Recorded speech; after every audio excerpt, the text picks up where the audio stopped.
Another day, another hour to welcome you to the conference. My name is Mwabo Senjoko.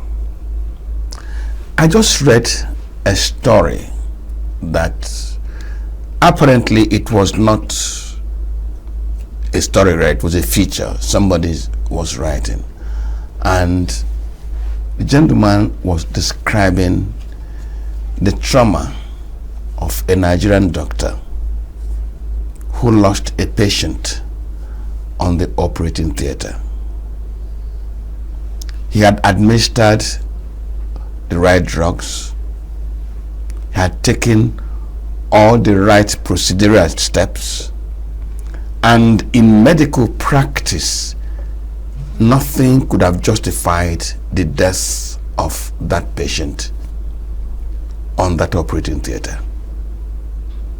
Post the death, it was then discovered that all the medicines, all the injections that the doctor was administering were all compromised, either fake, as adulterated, or had expired. But those drugs were supplied to that hospital as the right drugs for that procedure. And I sat back in our newsroom and I said to myself, this is not a one-off occurrence. In our hospitals after hospital, in our homes after homes, in situations of emergency, professionals and families are frustrated after taking the right steps to save life, to save a situation. You discover that they still lose a life. A sickle cell patient has an attack and decides to use the ice inhaler or high inhaler and puts, or an asthmatic patient puts and discover that he's inhaling nothing. Absolutely nothing. Fake, expired, or adulterated drugs. At a point, we began to look at this as a national crisis, but it's being reduced to a conflict between the pharmacists, drug merchants, those selling drugs, and the regulators. So the issue is being drowned by accusations and counter-accusations of people using it to undermine the business of some section of the country, or people using it to make themselves rich by extorting. This morning, we are going to look at that human challenge, human problem, but we are going to look at it from regulation. Nigeria's fake food, adulterated food and drugs regulation, and the over-centralization of that regulation. You want to bring in a drug into the country, you either have to come to Abuja or come to Lagos for it to be processed and certified. It takes 1,000 years for the officers from Abuja or Lagos to get to Kano or Sokoto or Katsina to oversee what's going on there.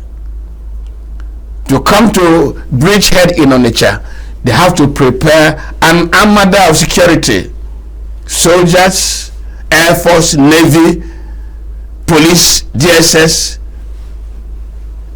Should it be so? What obtains in other societies? This over-centralization that delays regulation or even makes it imperfect, is it how it obtains in other societies that also regulate? It's a human society, a human problem. It's costing us human lives. And my guests, my friends, with whom I discuss these national issues day after day, week and after week. I'll start from my extreme right. Alpha Jardine, media consultant, but now turned cowboy. Alpha, just a minute. I understand you're just coming back from Western United States. Did you come back with a horse? Well, I'm thinking of how we at best can improve on food security by having the right quantity of protein in our diets. And as it were, as you know, our president just went to Brazil, and part of what was discussed in Brazil was to see how, as Nigerians, we can also come up with farming practices as obtained in that climate. Thank you very much, Cowboy Alpha Jardine. Thank you. Welcome so to the program today. As always, I'm honored. Very good. Thanks for having me. And also, I'm immediate right, Dr. Obinna Nwachukwu, who is looking rather pharmaceutical. Aren't you? This is medical pharmaceutical. Yes, please. I've never worked in a pharmacy. But if you have drugs to give me, because we are all sick in Nigeria, I will gladly accept. Please, I will give you a fake one. I'm not an apothecary, so I will give you a fake one. We know we have the history of having our heads sick. I can't remember any Nigerian president that was never sick. So, if you also and maybe one of the challenges with fake drugs. That could be satirical. Okay. And Jezani, I'm sure you're not sick because nobody's going to administer any fake drug on you. No, I'm healthy. Thank you very much. Welcome to the program. Thank you very much. Gentlemen, we're making it a little bit relaxed, but it's a very serious matter. That's right. In my opening remark, I talked about the story I read that prompted this conversation. A doctor does all the right things, and yet he loses the patient right in the theater. That is frustrating. A pharmacist offers you what he thinks are the right formulation for that drug. You get home, you discover you're drinking chalk. In emergency, that should be handled just the way I said. Somebody has an attack. He's bought what ought to be the right medicine. He administers it. He dies. Now, worse than that, you go to a 5-star hotel and they serve you what's supposed to be fine spirit, quality spirit. As you collect the tot, you discover that you might as well be drinking horse urine. Fake foods, fake drugs. Jardine, I'm going to begin with you. First, let us start from the dangers of those fake drugs and fake foods. NAFDAC as a regulatory body came into existence in 1993, largely because of the reasons you have enumerated. As we go through this discussion, we'll get to realize, have we gotten any better? Have things gotten any better? If you look at issues that surrounds unwholesome food, fake drugs and what have you, the bottom line remains that it is a security issue. If we are thinking of insecurity on our farms, on our roads, what we ingest into us that either makes us well or makes us sick is something that we should look at as a security issue.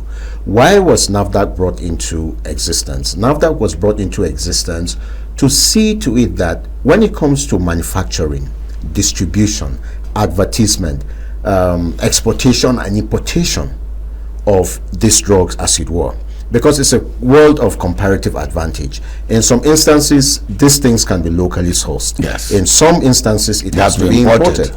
And we also export. The whole idea is we must regulate. And in the course of regulating, or in the course of regulation, are we getting it right?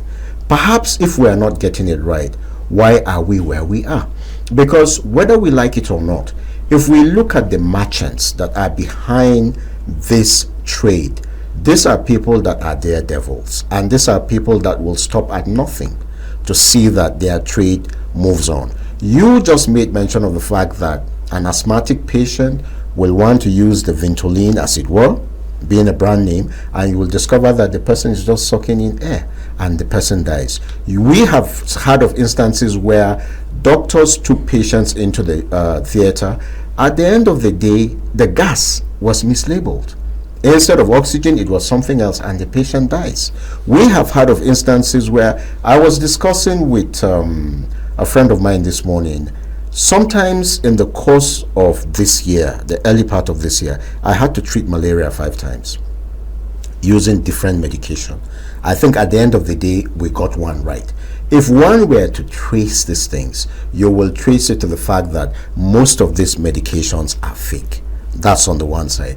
If you also want to look at it from another seam, the bottom line is that as a country, we need to wake up. Because as I did mention in my earlier remarks, it is a security issue. It is a security. I just said to him,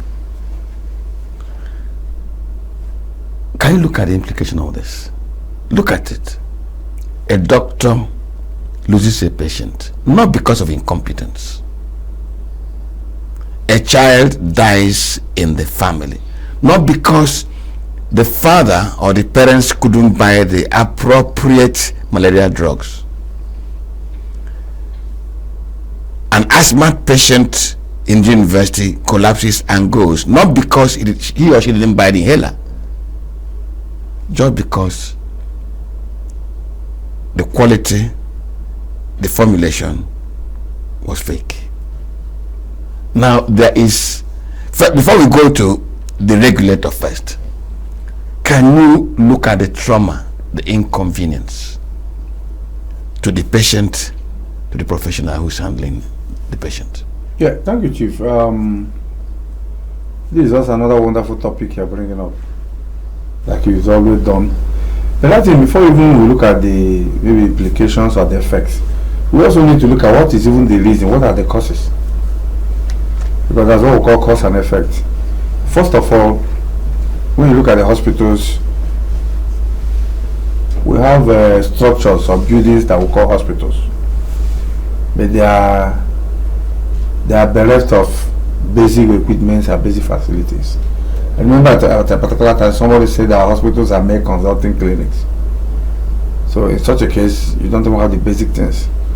I remember there was a time I was having some symptoms. I ran a test, and I was told there was nothing wrong. But after medication, it didn't stop. I went to Lagos, and it was discovered that I had typhoid.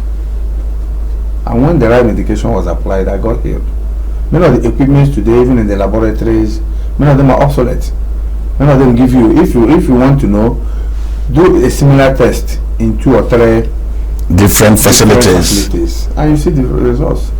And that's why you go to a doctor will tell you I don't accept results from so place. Then you also have doctors who have their own lab facilities they patronize. If you don't bring results from that laboratory, they will not accept it because of what they call 10%. So last year I knew that doctors collect 10% from every lab, every referral they give you. So in other words, I refer you to where I will get something, not necessarily for you to be healed, not necessarily to appropriately diagnose what is the problem with you. So that's another dimension to it. Then when you talk about fake, I can tell you that virtually everything in Nigeria is being faked. Even life we are living is being faked. That's why they will tell you that it is who wear the shoe that knows where it pinches. A lot of people are living fake life. Even the ladies are living fake life. Men are living fake life. I was told of somebody that got married. This is on a lighter mood. You say you want us to relax. You know, somebody got married 2 days after the guy filed for divorce because he realized that all he saw in that lady were all fake. Fake buttock, fake breast, fake even the powder or everything was coated. Don't mind, we come to the fake. So that thing has also permeated, that lifestyle has permeated the drug industry. But then, how many drug manufacturing companies are in Nigeria? Many of them have exited the country. And we are not doing any serious thing to either ask them to come back or establish similar things. I was discussing with Alpha the other time. He said, we used to talk about technology transfer. Some people that worked in such facilities, why couldn't they be able to get what they learned and replicate it in the country? So they are not there. We don't have such major factories. And those who are here also are also facing challenges. There was something we call economic stagflation. So you don't want to lose your customers, because if you increase the price, they may not want to buy. So you now reduce the quantity and quality so that you will retain them. But then the effect will not be there. So the trauma is so much. The trauma, that's every time that you go to hospital, you wonder, everybody is either malaria or typhoid. The next thing is kidney failure, is dialysis. There are common incidents that are happening. Yeah, I'm going to take my cue from there, Andy. Coming to Rampart. The first from the laboratories, he mentioned it, and that is critical to me in the sense that if you go for a laboratory test, if a doctor refers you to a laboratory, I want to ignore the corruption side of it. And the laboratory uses fake chemicals, fake chemicals for the procedure, and therefore ends at a fake result. You carry that fake result to a doctor, where do you end up? Where you end up in Nigeria today, unfortunately, is that eventually one person who is involved may end up Becoming rich. Virtually. Okay. The person who actually was involved in this will end up in his home. Nothing happens. Nothing happens. There are two things involved. The society pays little or no premium on human life. And secondly, we have no standardization anywhere. Forget about whatever we are talking about. Our colleague here who first talked about this being a security issue. It is not only a security issue. It is also a reflection of how a society actually, the premium it places on life. In societies that are serious, in the ones we call developed society, and even in some of them that are not the developed ones, you do not get away with any of these. The consequences are very dire, very high. For any of the laboratories or any of the professionals, quote and unquote, who get involved, licenses are lost, long jail terms are involved, and people don't find, they find themselves actually being discouraged in a very stringent way from getting involved in this. But the man who killed, or the woman who killed somebody in his laboratory, will always be there in his place next to tomorrow trying to kill another person, and nothing happens. Yeah, but Andy, I want you to stay on with that. The man has not willingly killed somebody. He has not purposely decided to produce a fake result. Yeah. What has happened is that he bought what he thought were the right elements, Okay. ingredients, whatever they are called in laboratory science, for doing that process, for that test. But because what he has bought are either expired, inferior, adulterated, fake, no matter what you call them, he ends up with a wrong result. So he passes what he's got from his laboratory to what the fake drug, what the fake element has forced him to bring In out. the final analysis, we are all guilty and we all pay for this. But I'm not going to buy your, from where you are coming Yes. from. The fact that somebody passed a fake product to me and administered it and somebody dies, I'm not going to be free. So you are going to find a whole chain of responsibilities and obligations by people. Yes, it is true. We do not have the mechanism for properly checking all these things, and they escape from all the way from the war, from wherever they are coming. That is one line. But the hospital, the lab, that actually finally somebody may be unfortunate, but somebody pays, that ultimately administers this and somebody dies, cannot simply raise his hand and go home and say, well, I thought I was doing good, but the man died on my But team. as a result of So fake. a whole line of people invariably, ordinarily, ought to pay for this. That is the only way to get about recovering the society, but we are nowhere near there. People get away with murder, literally, in our society. That's actually what is happening. Dr. Bentley, I just want to... Are you aware that we have what we call medical laboratory scientists? Yes. Everybody? Yes. What is the role? If I operate a laboratory with fake equipment, fake materials, and I'm dishing out fake results, and my third son, I almost lost him some years ago when he was born. a similar thing happened. If not that one doctor came in and said, I told my wife, who prescribed this? Where he said, no, don't go with it. They did another another test on him. But we have people that have been paid, government officials, that are supposed to regulate these things. It's just like you mentioned NAFDAC. How often do they? We are going to come to NAFDAC. We are going to come just was okay. Interject. I want to know that. Well, Chief, you see, the whole idea is this. I am not one who believes that this country is as bad as sometimes we portray it. It's the same NAFDAC. You said we'll get to that. The same regulatory body has often told us, okay, don't use this, don't use this, don't use this, because it found out that there was something wrong. Thank you. Just hold the break there. The national conversation has always revolved around customs. These things are smuggled into the country. These things pass through customs check. Should customs bear any responsibility for the entry of fake drugs, regulated drugs? Because there are two dimensions to the challenge. There are drugs that have been abused. There are drugs that if you administer them, you don't get the result you want. We're focusing on those ones first. The ones you have administered the drug you need. The right name is there: XYZ malaria, XYZ anesthesia, XYZ antibiotics for so.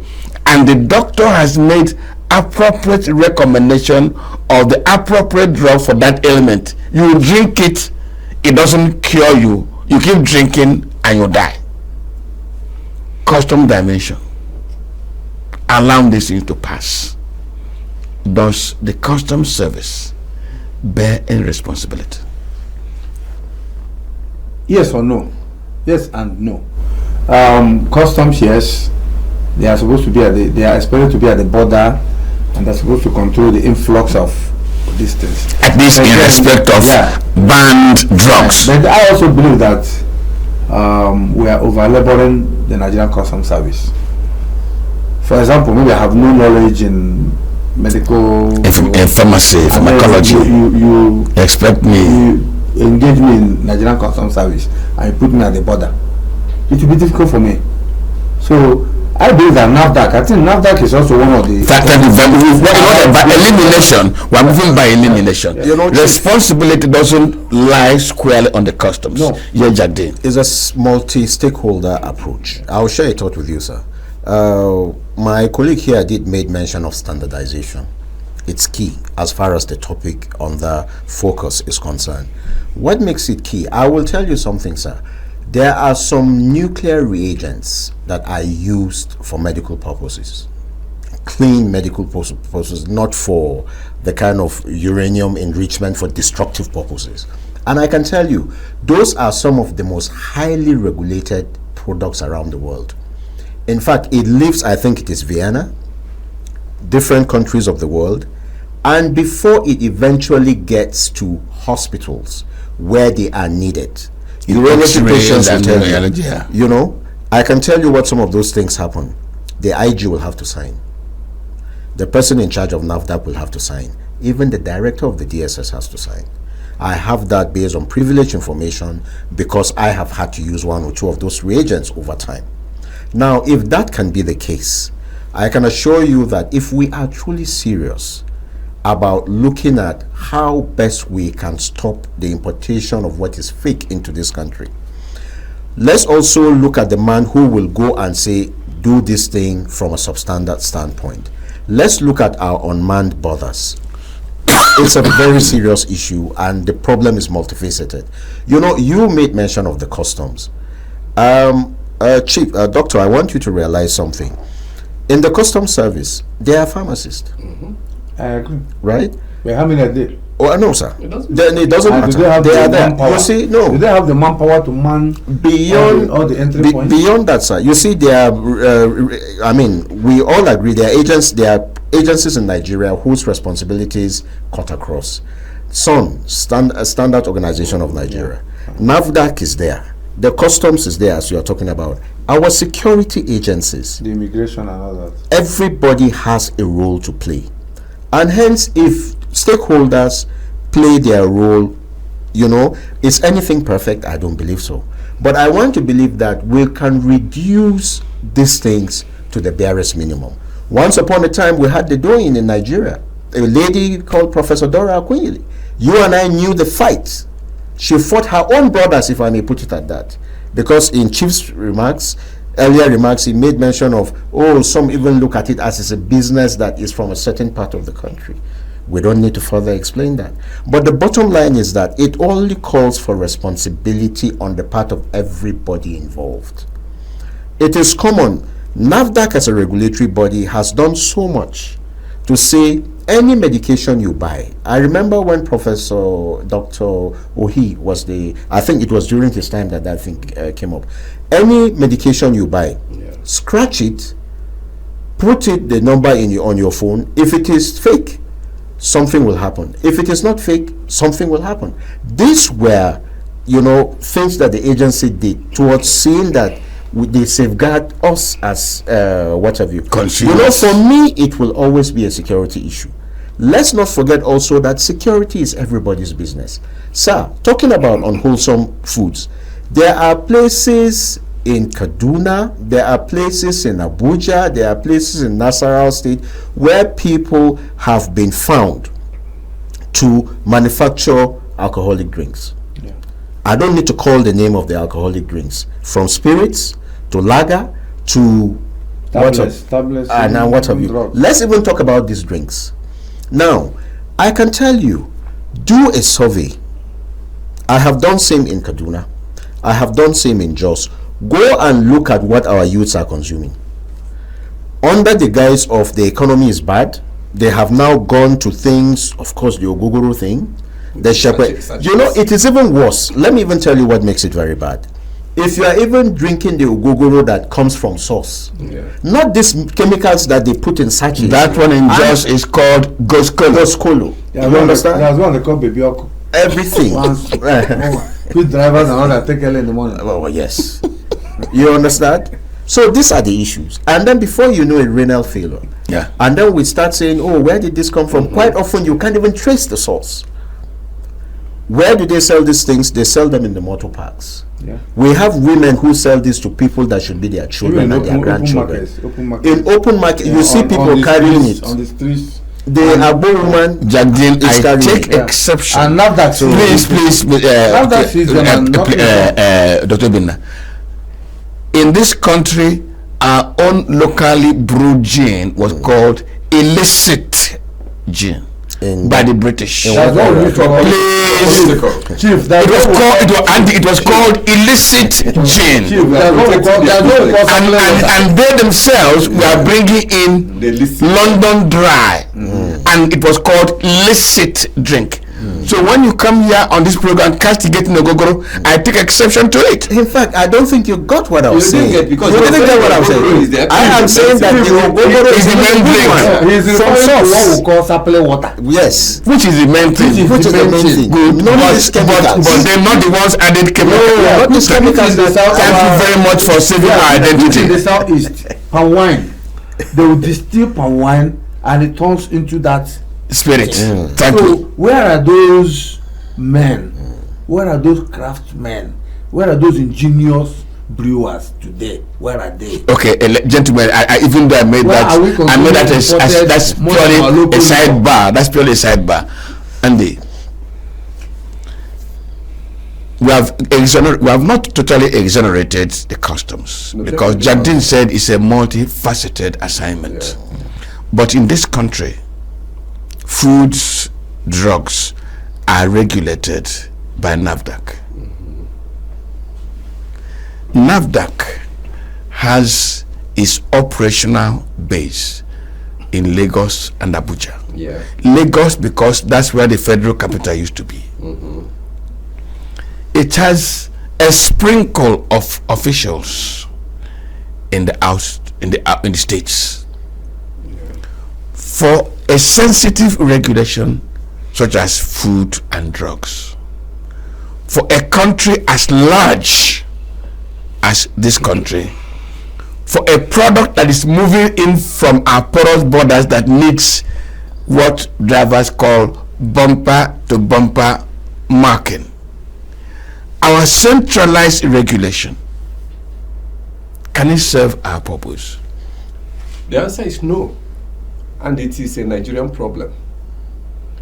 The what you call the centralized system, there are many dimensions of looking at two dimensions of looking at that.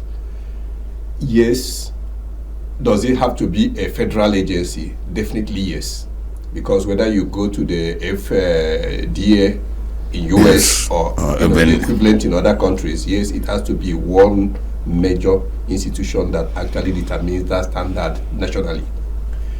But in the Nigerian sector, in the Nigerian setting, we have a way of bastardizing everything in playing politics.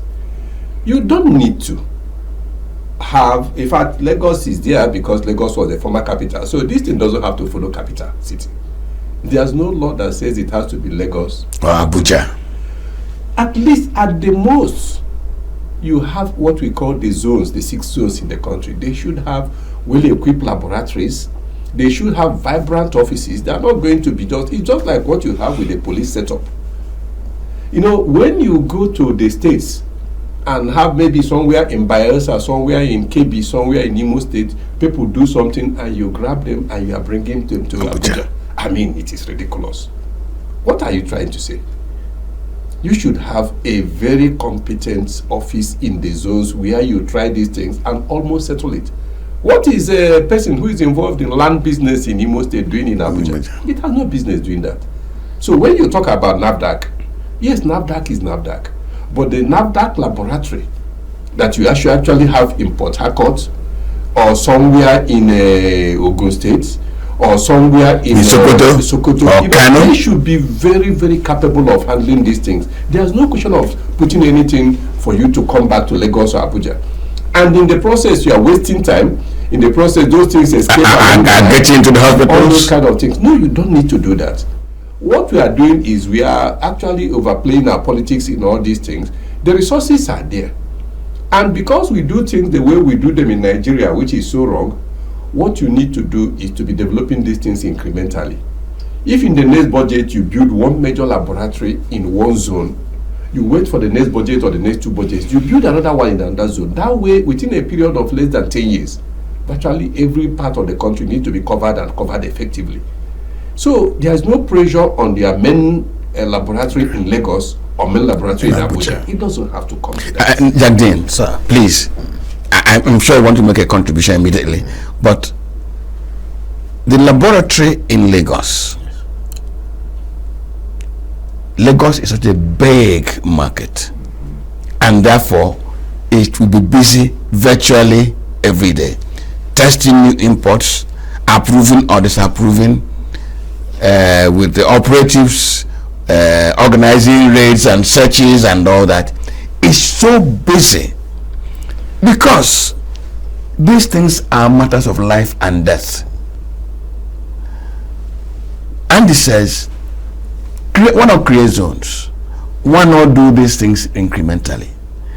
Since the death is close to the people, mark what I've said, that death, fake, adulterated, expired drugs are close to the people. Should these facilities not even go down so that we keep death away as quickly as possible? I agree with his position. I agree with his submission perfectly. The whole idea is this: centralization, because it is a federal agency, is just the way to go. But of course, you need at the subnationals in terms of operations, and of course the security aspect of it is such that everybody is involved, including you and I. It doesn't stop at the point of entry. It should also not just stop at the point of consumption.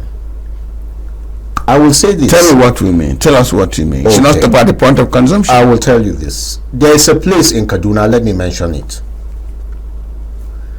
I was there some years ago and I wanted to buy some medication. And they kept on referring me to that place, that their drugs are cheaper. I went there the first time. Yes, it was relatively cheaper than what you will get. It's a pharmacy kind of sprawling place. But I said, no, I need to investigate what's going on here. You know what I found out? I think they normally mop up drugs whose shelf life is almost gone, and they bring it there. And you get everybody rushing there, believing that.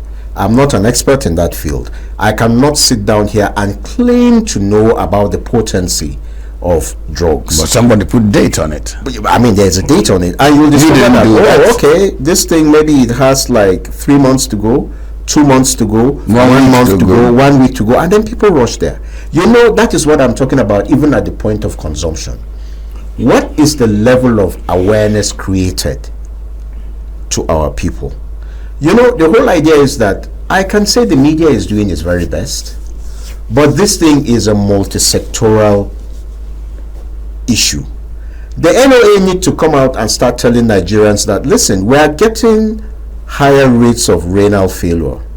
These are the possible causes. Advertise it, let the people know.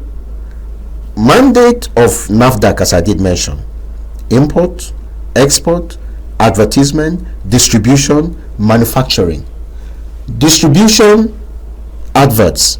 NAFDAC must be at the forefront of enlightening the citizenry that, listen, it's not everything you ingest, because sometimes it could be garbage in and garbage may end up sending one 6 feet deep.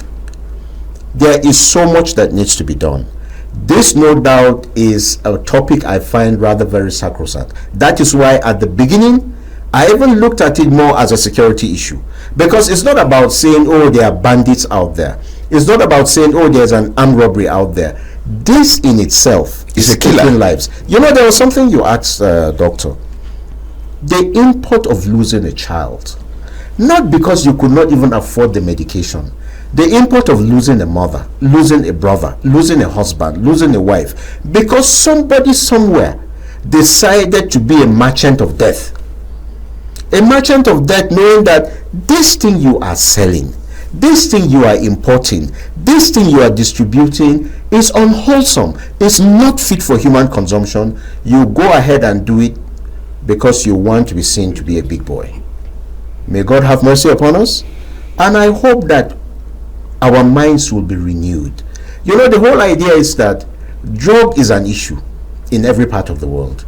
If it is narcotics, it's a very big issue in the US. That is why you can see the Trump administration is doing everything possible to fight it. Just a few days ago, a US sank a drug ship entering US in international water just about a few days ago. You can see it. Once upon a time, they told us, oh, Nigeria was a transit point, but now it is a consuming nation. Sir, there hardly is a family I know in this country. There hardly is a family I know that drugs is not beginning to be an issue. There hardly is a family I know. Yeah, and but that drug that is becoming an issue is supposed to be regulated. Yeah. This is the center of this conversation. It has become a security issue. It has become a social issue. It has become an economic production issue. And it has become an image issue for Nigeria. Even a matter of life issue.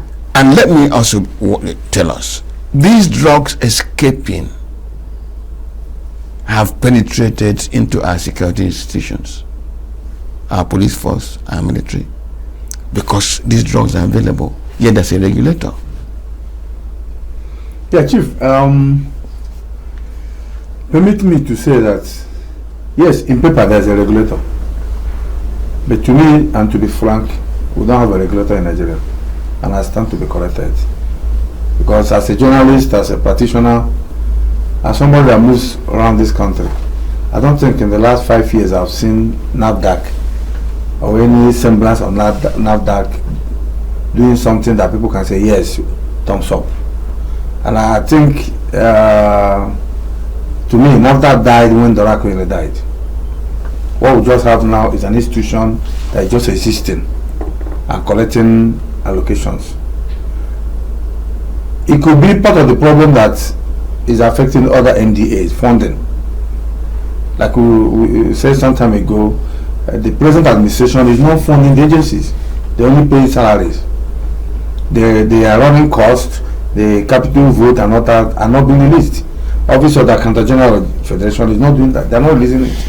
And when you are denied funds, there is a limit to what you can do. That's that. And an issue of maybe effectively controlling the presence of drugs and movements. Honestly, I would suggest that NAFDAC should be removed from exclusive list and put under concurrent list. States should be allowed to establish their own equivalent of NAFDAC, like what they're doing in the power sector. Nigerian Electricity Regulatory Commission, based on the 2023 Electricity Act, has been empowered to divest itself of centralized and regulation. states are now doing it. So the same thing should be done. Let states, because Nigeria is so large, some states in Nigeria are larger than about 5 states put together. And Five countries. Yes, it's not easy to patrol them. Let's say Kano, let's say Nasarawa, let's say Kogi or Niger. I mean, of them, it's not easy. Let's even look at a little thing like pure water.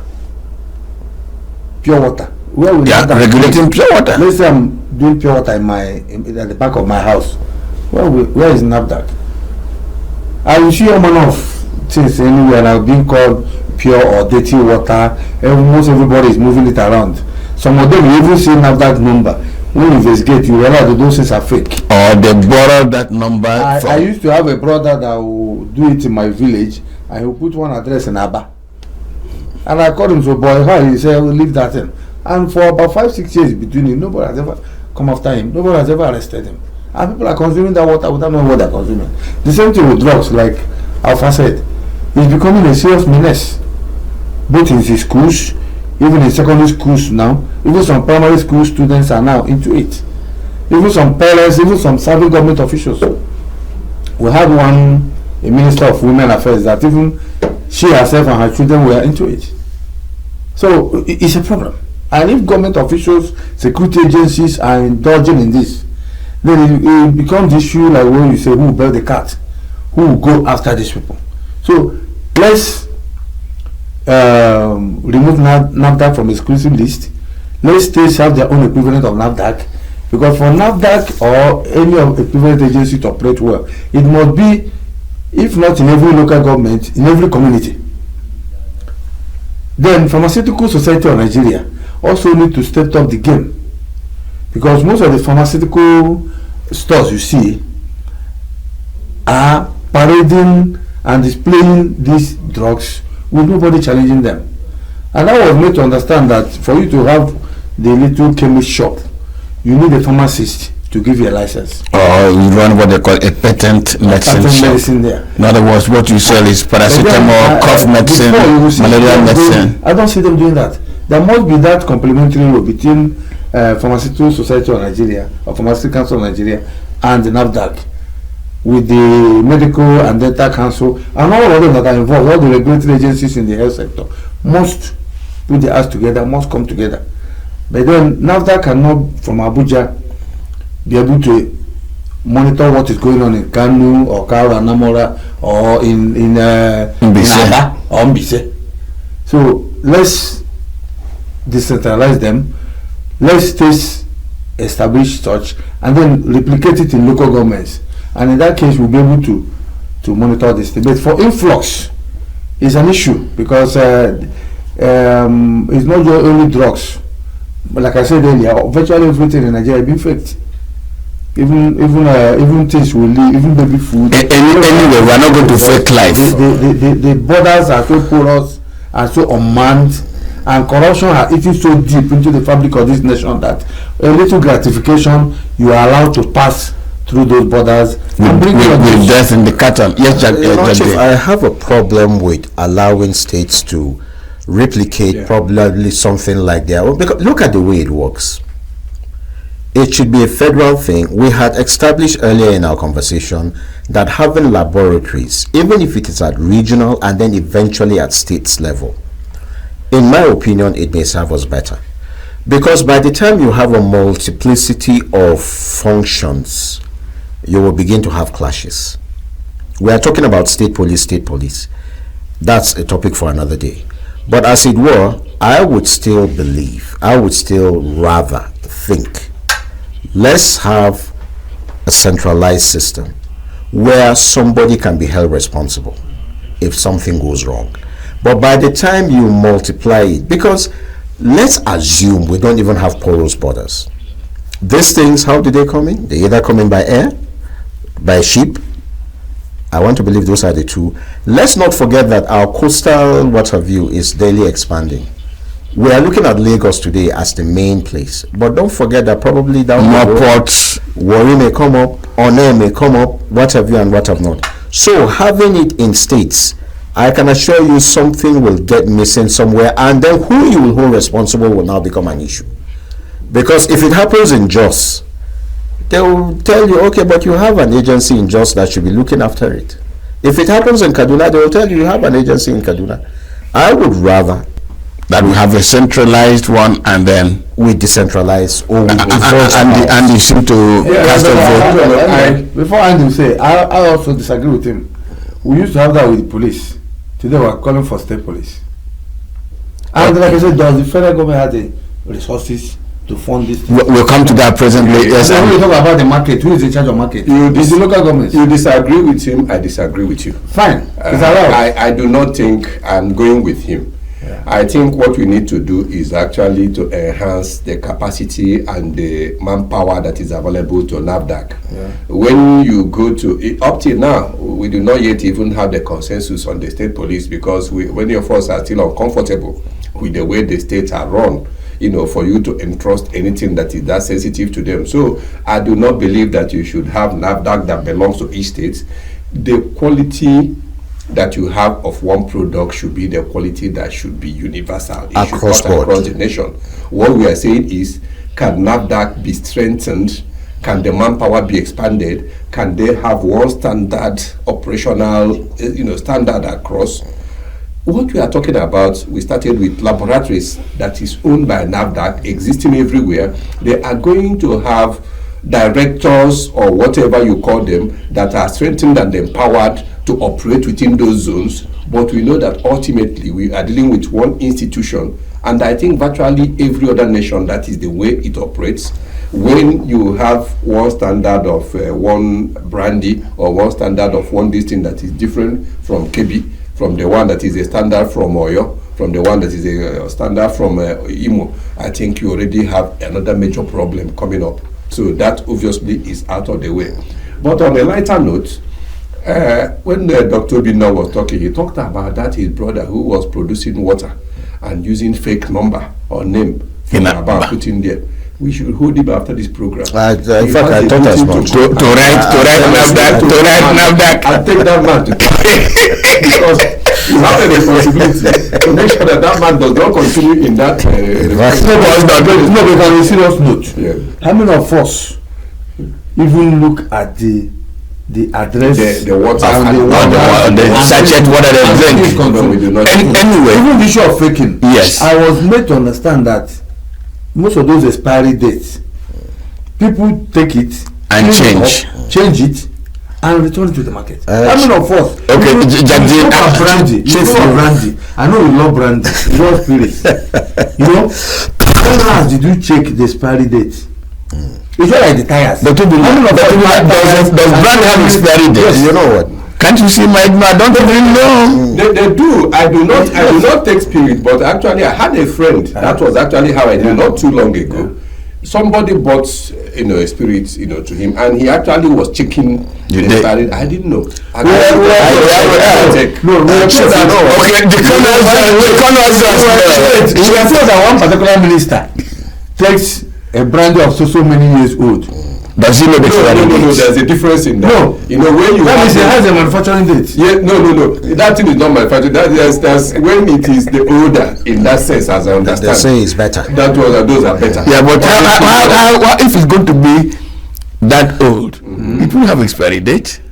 No, that is even wine. That is even wine, not brandy. I don't know. That is even wine, not gentlemen, brandy.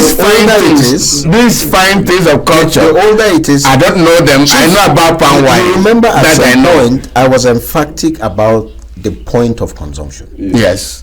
That is where you and I, as media personnel, here we are raising awareness. Are we conscious of what we consume? Are we conscious? I am. I, as a person, I don't buy tires without looking at the expiry date. I don't. You know, we've lost too many lives. Okay, gentlemen, please, somebody give me a signal which I'm going to disobey. There is something we need to do.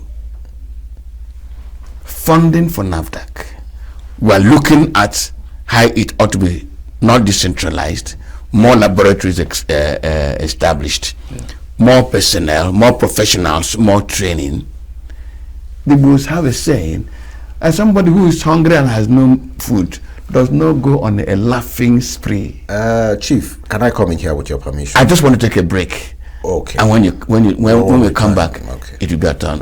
Please stay with us. We take a short break.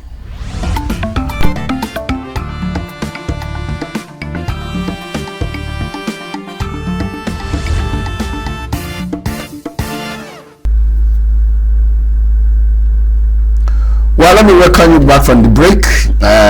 My colleagues are still here in the studio, and the issue is still food, drugs, regulation. Are we over-centralizing? You know, in one of the editions in which you featured, we addressed the responsibility of the legislature in funding. If our establishment, if our governance system considers the job of NAFDAC as critical as this conversation has thrown up, is it not right to think in terms of funding it beyond what Jagdeen says NAFDAC generates its own revenue? Because to establish a standard laboratory for drug analysis doesn't cost a couple. Not just the physical equipment, the manpower to be trained, the logistics to go with. Should NAFDAC not be better funded? It should be better funded, but actually the point he raised is very, very germane. You know, I do think that, yes, they require that funding that can come from the state allocation, but I also think that if their operations are tightened, that they can raise a chunk of what they need actually to set up these things. You know, when we talk about recently or not too long ago, there was the issue of NAFDAC going into the head bridging on it, yes, and then resorting to, you know, the locking a crude and charging for coming and dust. The point I was making from the beginning, and I'm still making it, is that our legal system and the way we do things legally in the country are lacking. That's actually a part of the problem. And we want the situation where those people, if indeed they are caught doing these things that are very dangerous in the society, should pay in such a way that they will either run out of business or never attempt it again. They should actually pay heavily.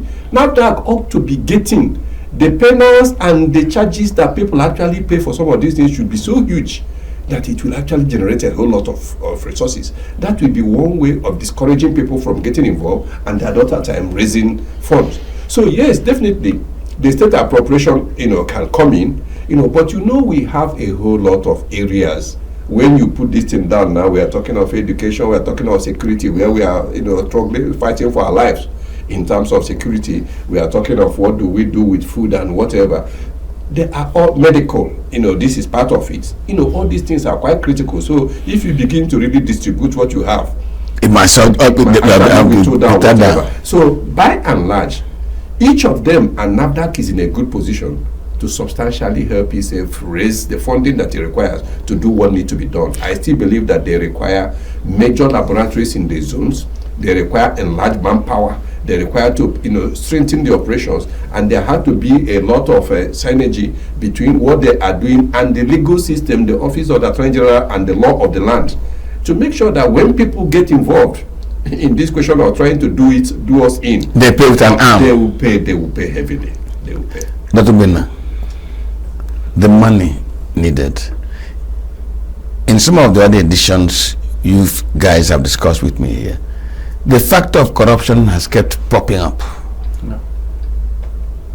If NAFDAC is making substantial amount of money to run its operations, why should funding be a major point of discussion this morning.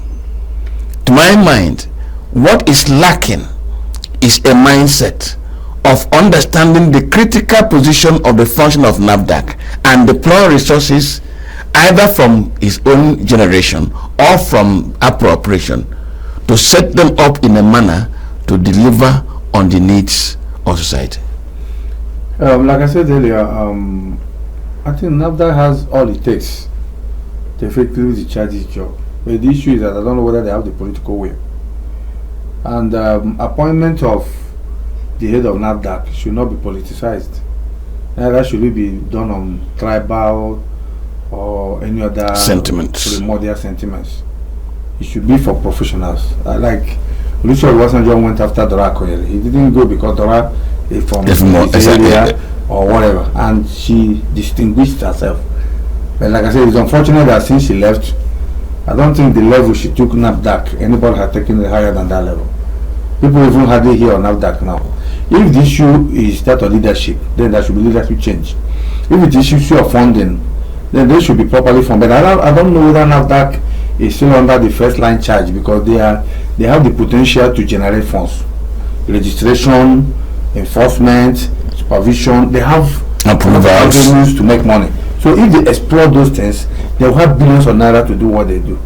But like I said earlier, it is clear that federal government has a lot of challenges. Federal government is even borrowing money to fund the government. So why not we decentralize NAFDAC and allow the states to come in and also help. Then other agencies like DSS, that like your services, professions like the customs, immigration should also help them in checking the influx. Okay, gentlemen, yes. Finally, let's also revitalize the drug manufacturing companies, because if we manufacture them locally, there will be no issue of faking them or that they came into the borders. Do you talk about that in UK and US? No. Okay, thank you very much, gentlemen. Jadin, there'll be another day because I'm told that having bust my time beyond redemption, I hope somebody can redeem it and let us still roll. A critical health matter. Health, NAFDAC, drug food regulation. Centralizing was the issue, but my colleagues have brought in other dimensions to it. Next edition, we still come in with something that will be of public service, of import, and of interest. That's what they draw the curtain for today. I can't thank my colleagues enough. Gentlemen, thank you very much for coming for the program. Thank you for having us. Thank you. Good morning, everybody, and invest your time well for the rest of the day.